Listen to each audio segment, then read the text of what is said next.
జై శ్రీరామ్. శ్రీమాత్ర నమః. శ్రీ గురుభ్యో నమః. 2025 సంవత్సరం జూలై 27వ తారీఖు నుంచి 2025 సంవత్సరం ఆగస్టు 2వ తారీఖు వరకు ఈ వారం యొక్క వారఫలాలు, ఈ వారం యొక్క గోచార గ్రహస్థితులు. మిథున రాశిలో బృహస్పతి, దేవగురువైన బృహస్పతి, అలాగే దైత్య గురువైన శుక్రాచార్యుల వారి సంచారము.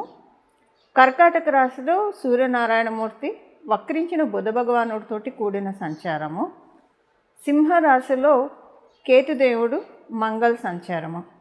మంగళ్ ఒక 2 రోజులు సింహరాశిలో సంచారం చేసి తదుపరి ఆయన కన్యారాశిలో ఆయన సంచారాన్ని కొనసాగిస్తున్నారు.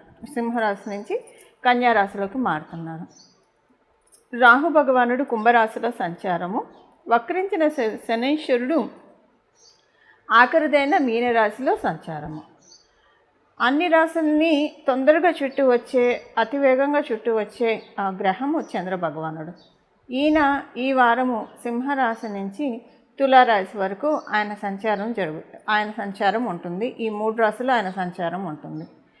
ఇవి ఈ వారంలో గోచారంలో ఉన్న గ్రహదేవతలు ఈ రాశుల్లో ఉన్నారు. ఈ రాశుల్లో వాళ్ళు స్థితులై ఉండడం వల్ల ఈ వారం గోచార గ్రహస్థితుల ఫలితాలు ద్వాదశ రాశుల వాళ్ళకి, ద్వాదశ లగ్నాల వాళ్ళకి ఎలా ఉంటుందో మనం చూద్దాం. మకర రాశి, మకర లగ్నం. మకర రాశిలో పుట్టిన వాళ్ళకి, మకర లగ్నంలో పుట్టిన వాళ్ళకి ఈ వీకు మీకు న్యూట్రల్గా ఉంది. అదృష్టం అయితే, ప్రామిస్ అయితే అందరికీ ఉంది. సో మకర రాశి, మకర లగ్నంలో పుట్టిన వాళ్ళకి ఉంది. ఈ వారం మీకు ఏంటంటే అలా జస్ట్ ప్రశాంతంగా సాగిపోతుంది. ఆరాటం ఉండదు, పోరాటం ఉండదు, నెమ్మదిగా ప్రశాంతంగా వెళ్ళిపోతూ ఉంటుంది జీవితము. అంటే హైపర్ కలిగించే మూమెంట్స్ని మీరు చూడరు. గత వారాల్లో చూస్తే, గత నెలలుగా 6 నెలలుగా చూస్తే మైండ్ చాలా డిస్టర్బ్ కలిగించే విషయాలు చాలా చూశారు మకర రాశి, మకర లగ్నాల్లో పుట్టిన వాళ్ళు. 1 అయితే చెప్పచ్చు, 2 అయితే చెప్పచ్చు, ఎన్నెన్నని చెప్తారు. అన్ని రకాలుగా నలిగిపోతూ ఉన్నారు. ఈ వారం ఈ నలిగిపోవడం నుంచి బయటకు వస్తారు. బయటకు వచ్చి అన్ని పరిస్థితులు ఒకసారి ఫ్రీజ్ అయిపోయినట్లు. అంటే మంచి ఉండదు, చెడు ఉండదు, అలా నార్మల్గా ఉంటుంది. వాతావరణం ప్రశాంతంగా ఉన్నట్టు, మీ జీవితం ప్రశాంతంగా ఉన్నట్టు మీకు అనిపిస్తుంది. అలా మీ పనులు మీరు ప్రశాంతంగా మీరు చేసుకోగలుగుతారు. ఈ వారం నుంచి మీకు ఎలా ఉంటుందంటే బాగా ఇంపార్టెన్స్ ఇస్తారు మీరు. అంటే నిద్రకి బాగా ఇంపార్టెన్స్ ఇస్తారు. నిద్రకి ఇంపార్టెన్స్ ఇవ్వడం అంటే ఏంటంటే, ఇన్నాళ్ళు ఒకటే విషయం మీద కూర్చోవడము గంటలు గడిచిన నెలల్లో అది మీకు చాలా మీ స్లీప్ ప్యాటర్న్ని బాగా డిస్టర్బ్ చేసింది.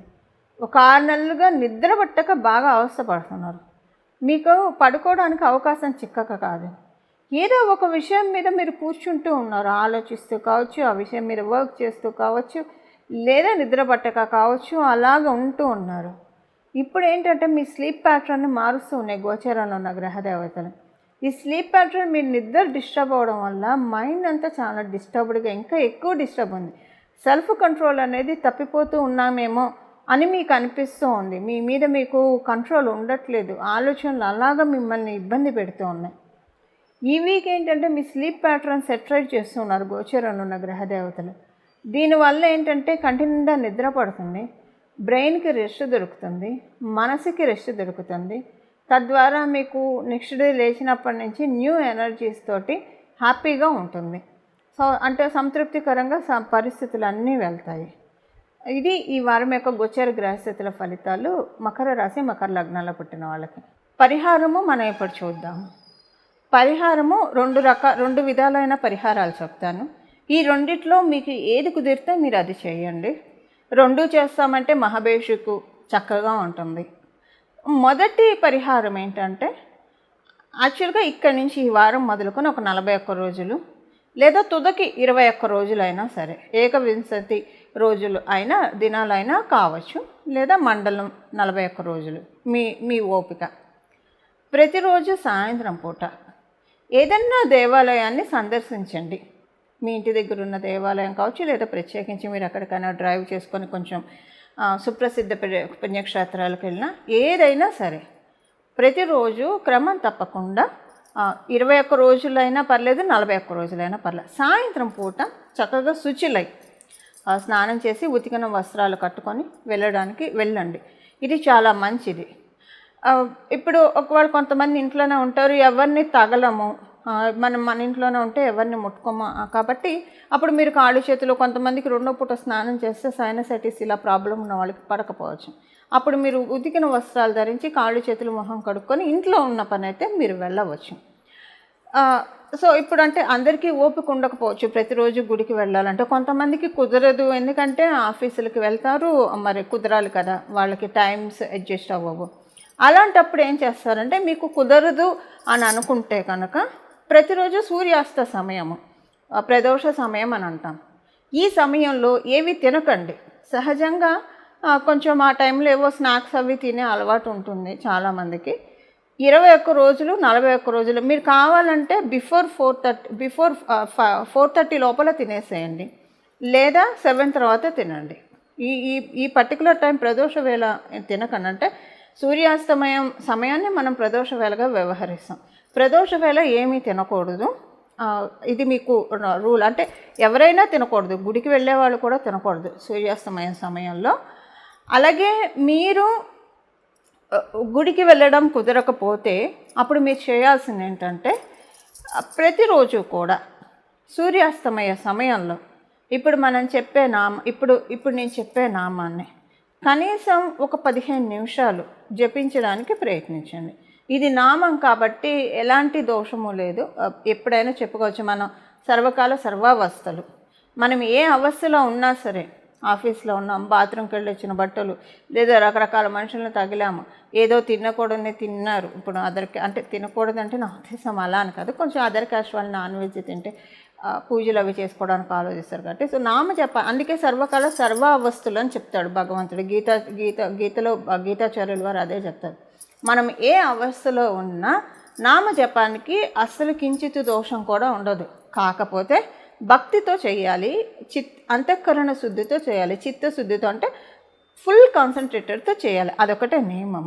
15 నిమిషాలు ఈ నామాన్ని జపించడం, లేదా మీకు ఇష్టదైవ నామం, ఈ నామం అనే కాదు, మీకు ఏ దైవం ఇష్టమైతే ఆ దైవానికి సంబంధించిన నామాన్ని జపించుకోండి.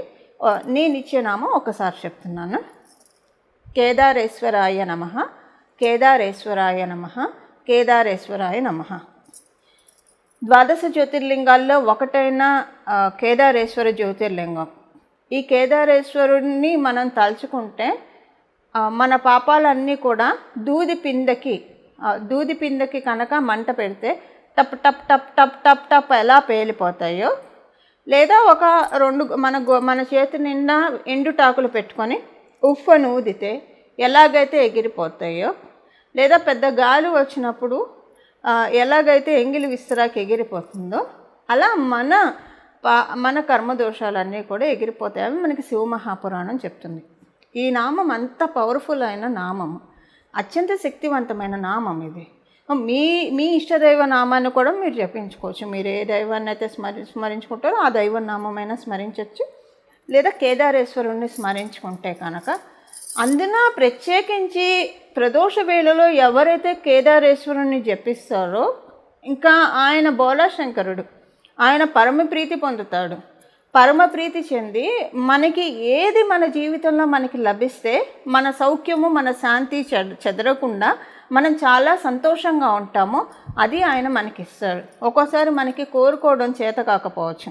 ఇప్పుడు పెద్ద పదవి కోరుకుంటారు, ఆ పదవి వచ్చిన తర్వాత అక్కచెల్లెళ్ళు ప్రెషర్ ఉంటుంది, టెన్షన్ ఉంటుంది, రకరకాల వాళ్ళని హ్యాండిల్ చేయాల్సి వస్తారు, రకరకాలు ఉంటాయి. అవన్నీ కూడా హ్యాండిల్ చేయగలగాలి కదా. అంటే ఒకటి భగవంతుడు అంత ఇచ్చినప్పుడు అవన్నీ హ్యాండిల్ చేసే సమర్థతనైనా మనకి ఇచ్చేస్తాడు అవి ఇచ్చి. లేదా అసలు అలాంటిది లేకుండా మనం సౌఖ్యంగా ఉంటాం, హ్యాపీగానే ఉంటాము, కానీ ప్రెషర్స్ ఉండవు, టెన్షన్స్ ఉండవు. అవి ఈ 2 లేకుండా హ్యాపీనెస్ ఇస్తాడు. ఏదైతే మనకి ఏది మనకి అందిస్తే మంచిదో, మనం ప్రశాంతంగా ఉంటామో అది మనకి ఇస్తాడు. ఒక్కోసారి మనకి పడనివి మనం కోరుకుంటే, తినకూడని ఆహారం తింటే అజీర్తి చేసి ఎలా ఇబ్బంది పడతామో, మనకి తెలియకుండా కోరకూడనివి కోరుకుంటే వాటి వల్ల పెయిన్ ఉండి అది జాతక చక్రానికి అజీర్తి అనుకోండి. అంతే. దానివల్ల అబ్బా ఇది అనవసరంగా వచ్చింది, ఇది రాకపోయి ఉంటే బాగుండేదేమో అని అనుకుంటారు.